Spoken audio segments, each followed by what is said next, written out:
aux origines la vie pluricellulaire. Donc un jour, les êtres pluricellulaires en avaient marre de se bagarrer, ils ont eu l'idée de former un tout plus grand qu'eux. Et en fait, moi j'aime pas cette histoire. Et ça c'est le problème quand on essaie d'expliquer les choses, des choses très simples, hein, c'est-à-dire comment est-ce que vous passez d'un univers ou d'une réalité avec la Terre où il n'y a que des êtres unicellulaires à des êtres pluricellulaires.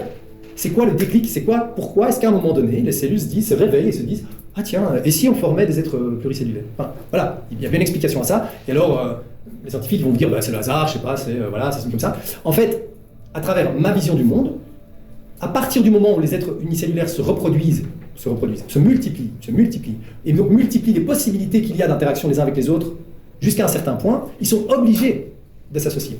Parce que l'extérieur devient trop compliqué par rapport à leur capacité intérieure à naviguer à travers cet extérieur. Donc, à un moment, lorsqu'il y a un certain nombre d'êtres unicellulaires, la structure unicellulaire est trop petite pour refléter l'information des possibilités extérieures en vertu de toutes les interactions possibles qu'il y a de toutes ces cellules les unes avec les autres. Okay, donc, c'est comme si vous aviez plein d'ordinateurs dans un réseau, et que ces ordinateurs, ils avaient par exemple 200 mégas comme limite.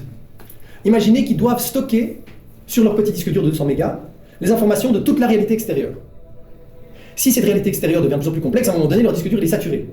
Il ne sait plus gérer, il ne sait plus refléter à l'intérieur la complexité de l'information à l'extérieur. Si par contre ces petits ordinateurs s'associent entre eux et disent « Écoute, tu sais quoi, moi je vais mémoriser à l'intérieur de moi qu'une partie de la réalité, toi tu mémorises cette partie-là, toi cette partie-là », alors ils peuvent naviguer à travers une réalité qui est plus complexe parce qu'ils ne doivent pas stocker chacun une copie tout entière de la réalité extérieure. D'accord ? Ils peuvent déléguer, ils peuvent se dire « Voilà, on fait chacun notre rôle ». Et en fait, c'est ce qu'on fait par exemple quand on fait des petits télescopes comme ça pour observer l'espace. Plutôt que de faire un énorme télescope qui regarde l'espace, en fait on en fait plein de petits et la résolution est bien plus grande que si on en faisait un énorme. C'est comme si à un moment donné, donc ces cellules, l'univers, les possibilités d'interaction l'une avec les autres créent un univers tellement complexe qu'elles sont obligées de former un être pluricellulaire. Et donc c'est pas... C'est une question d'adaptation et de survie aussi.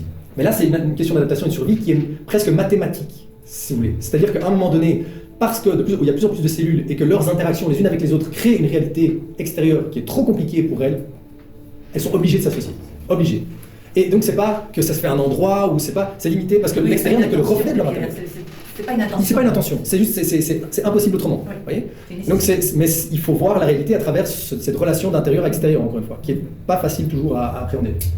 Donc il n'y a qu'en formant un tout cohérent que l'on peut stocker l'information de la complexité des états potentiels extérieurs ou naviguer à travers ces potentiels sans se perdre.